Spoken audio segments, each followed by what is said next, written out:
If you're not an anti-Semite, give me another reason why the obsession is Israel. Why I'm obsessed with Israel. Yeah. 3 minutes after telling me that when you first ran for Congress, one of your main goals was just to defend Israel. Yes. And I'm the one who's obsessed with Israel. I don't see a lawmaker's job as defending the interests of a foreign government, period. Okay. Any government, including the ones that my ancestors come from. That's my position. That does not make me an anti-Semite. And shame on you for suggesting otherwise, and I mean that. And that's low, you know it's low. So, shame on you is cute, by the way, Tucker. It is. It's not cute. I'm offended. You want to count how many questions you asked about? What about the Jews? What about Israel? What about I never asked about the Jews. This has to do with a foreign government. And once again, shame on you for conflating the two. If you're not an anti-Semite, give me another reason why the obsession is Israel. What?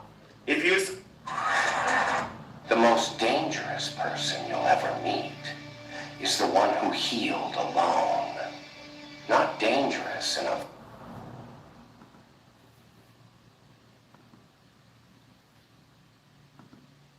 Luckily, my commute for work is short, but I don't know what it'll do for me in the near future as far as like moving around, but yeah, it's impactful for a lot of people. After I do a handful of rides, I'm paid 1/4 of what I just made right back into my tank just to continue making money. It just needs to get better, to be honest, because this is just an outrage. Yeah, are you having to pinch pennies because of this? It's top of mind. A lot of people talking about it around the water cooler. Americans are really feeling the strain of the conflict in Iran at the gas pump. So let's take a look at where prices stand right now. Here we go. So regular, $3.69. Mid-grade, $4.19. Premium, oh boy, more than $4.50. $4.56 there. Diesel coming in at just under $5. $4.97. That's up about 24% since operations in Iran began with Operation Epic Fury. And those first strikes, they happened just a couple of weeks ago when the Ayatollah was taken out. So really not that long ago. Current average price, again, $3.70. So let's get kind of a fuller picture here, right? You paint the picture of where we were previously. Take a look at this. Prices for regular 1 year ago, $3.07. A month ago, $2.92. And if you remember, before Operation Epic Fury, President Trump really touting, drill baby drill, look at gas prices, oil prices, everything is looking good for the United States, while Democrats are saying we've got this affordability crisis. This has really been a feather in the president's cap. But then a week ago, $2.98 was the national average for a gallon of gas regular.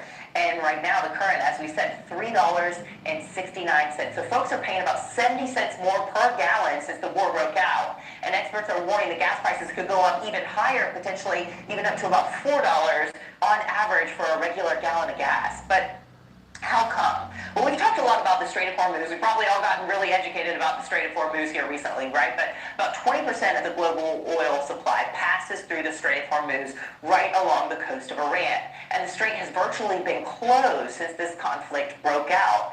Iran is being accused of wanting to cause global chaos, even going so far as striking oil tankers in the area. And thanks to that, crude oil prices are up and tanker traffic is way down.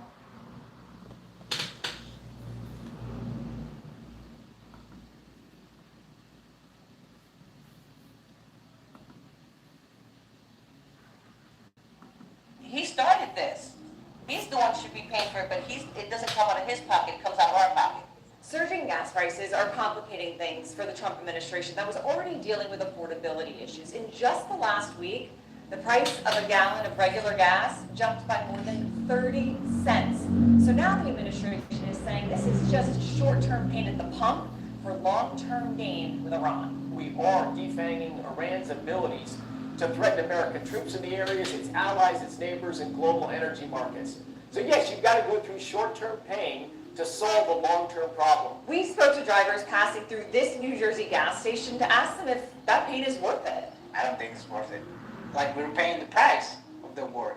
If we have to suffer through a little bit of gas prices going up, then we have to suffer through it. And it's a small pain to take for the rest of the world.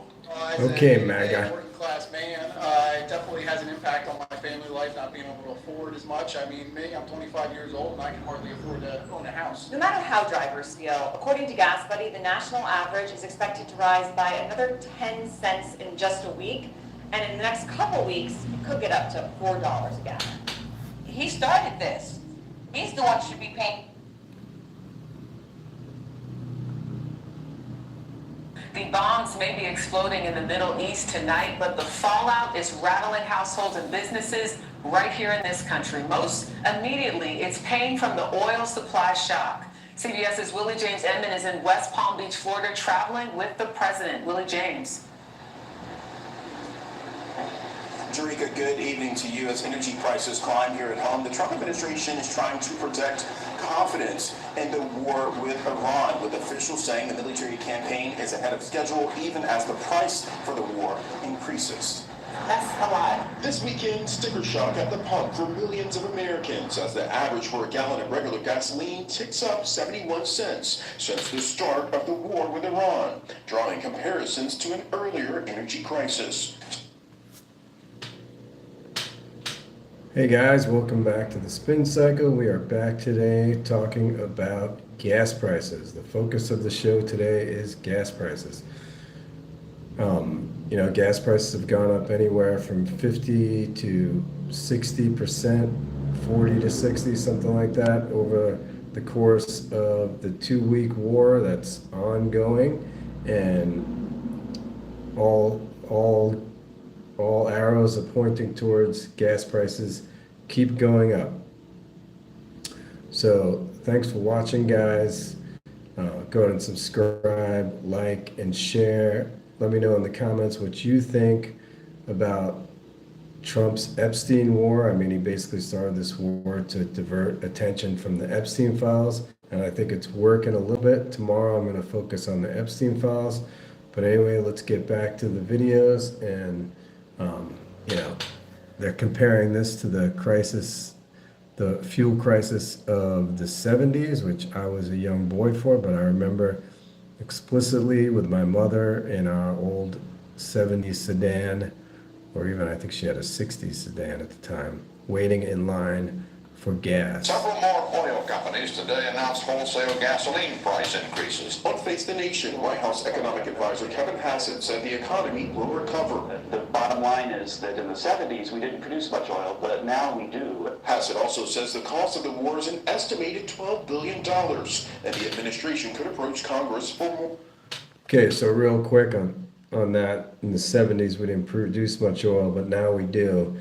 That's true, but we have a capitalist, our oil companies are not nationalized, they're capitalists, so they're gonna send the oil out of the country wherever they could get the most money for it, or they're gonna charge us as much as possible by price gouging and everything in the country. But they are, slaves to the market, and they will pay whatever the market will pay them from the highest bidder. So we can't just say, keep all our own gas in the U.S., even though it really belongs to us. That's why countries like Venezuela nationalize their oil, because it's underground in the United States. It belongs to the people of the United States, not these oligarch billionaire-owned oil companies. Let me know what you think about that. Go ahead and comment below. Do you think billionaires in the U.S. should own all the oil companies? Or do you think billionaires in the U.S. should own all the oil that's underground that really belongs to all of us, not just them?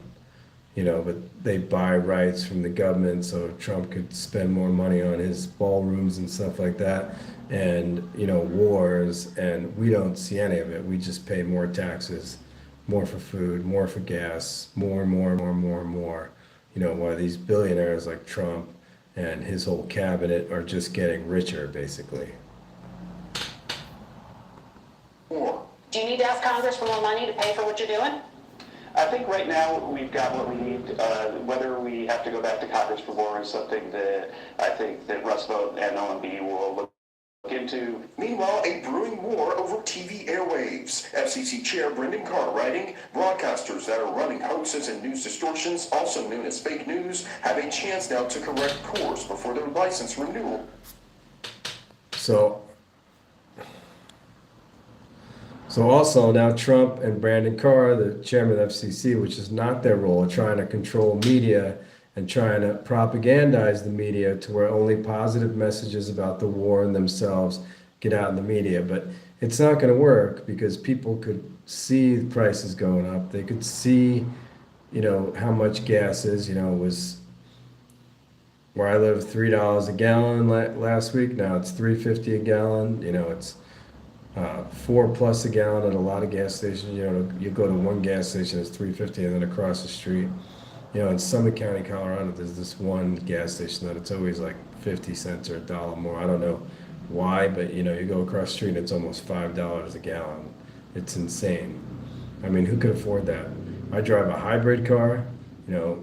When gas prices are cheap, my friends make fun of me. They call it a Barbie car, mostly because it's like this light blue color. But when gas prices are high now, they all want me to drive when we go out together or go, do some outdoor excursion together. Everybody wants me to drive because I get 35 miles to the gallon in my SUV. That's a hybrid.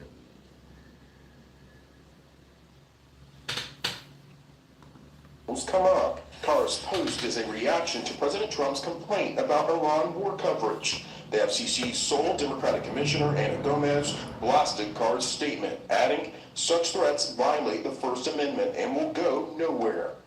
Now, broadcast TV licenses aren't up for renewal until mid-2028, but in an exclusive interview with CBS News, FCC Chairman Brendan Carr stressed that nothing is imminent, but TV licenses should not be treated as a property right, Tarika.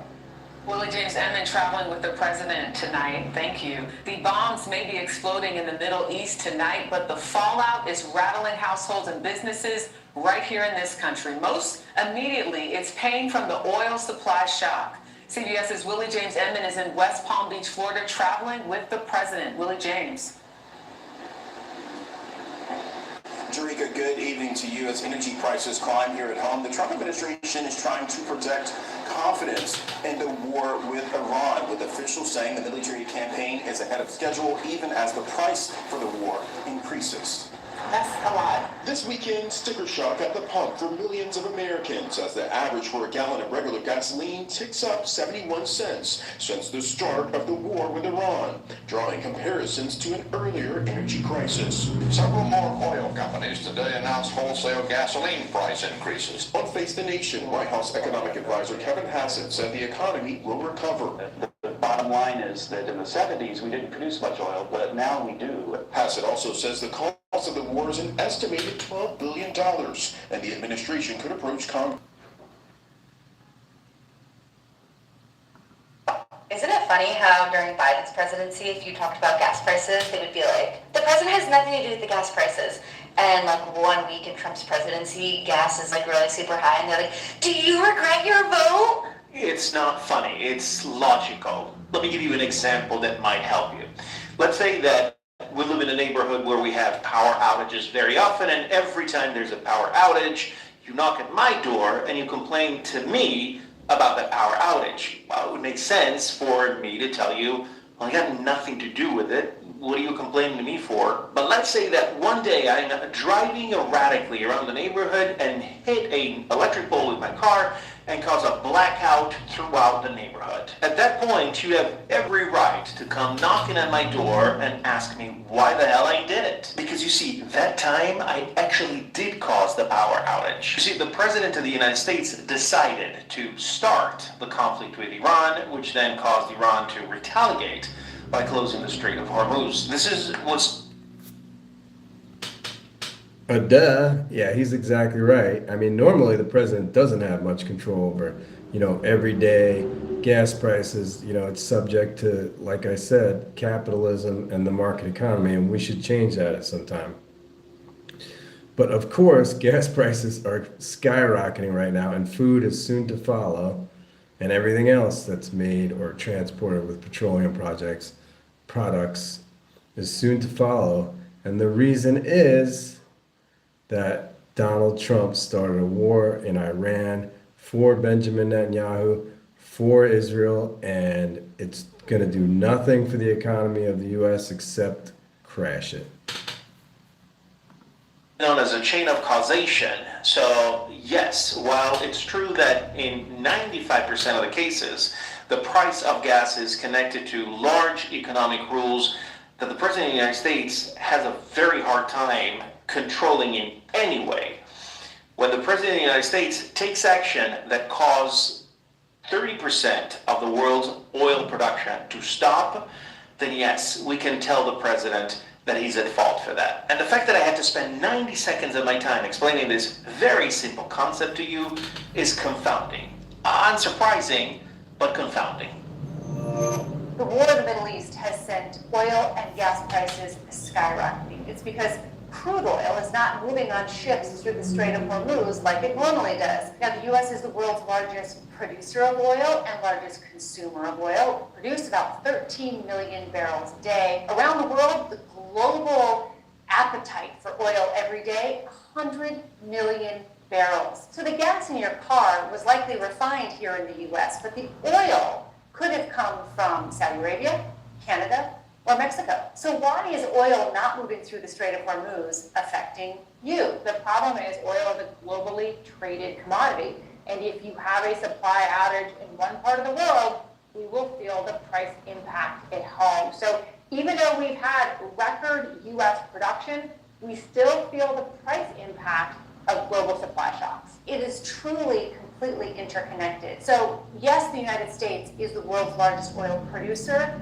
but the U.S. couldn't just overnight rely only on its own oil. The system isn't set up for that. And experts tell me they think this is the worst disruption for oil, the worst potential energy crisis since the 1970s. The good news, though, is because the United States is such a huge producer and exporter of oil, it's a little bit more insulated today than it was in the 70s because we have really strong U.S. production. We're not talking about a supply shortage at this moment. What we're talking about is a more expensive price for the consumer when they go to fill up their car. You won't see vintage newsreels of gas lines and gas shortages likely in the United States. What you will see, though, they should be prepared for higher prices at the pump. And so the duration of this conflict will matter. The war in the Middle East has sent oil and gas prices skyrocketing. Do you regret your vote right now? Well, between him and her, I thought he was the better choice, but honestly, I miss my Uncle Joe. I was a nobody, and I was balling then. Now, I couldn't even tell you, I couldn't even show you $5 in my pocket. We spoke to Trump voters here in Florida who are ticked off about the fact that the gas prices in the state have gone up by an average of about 60 cents within just a week. I would just wish he'd keep up on his campaign promise and say he was going to put it under $3. He'd end that war so fast. But here it is, 5 years later, helping his buddy out get his more money. And then never mind charging us Americans all sorts of money for fuel that you just stole from Venezuela. And those gas prices are getting higher because of volatile oil prices due to the war in Iran, a war that these Trump voters tell us they hope wraps up quickly. If I could, speak to the president, I'd just encourage him to finish up this war and get us back to a safe world. He's saying about for our safety, leave somebody alone, they won't bother you. Hopefully this conflict over there will end, it's just unfortunate. The overall vibe here at the gas pump amongst these Trump voters is they feel like the economy is not going well right now. At the moment, I'm really out of work. My hope is that it's temporary and it doesn't last for too long and oil prices come back down. That's my hope.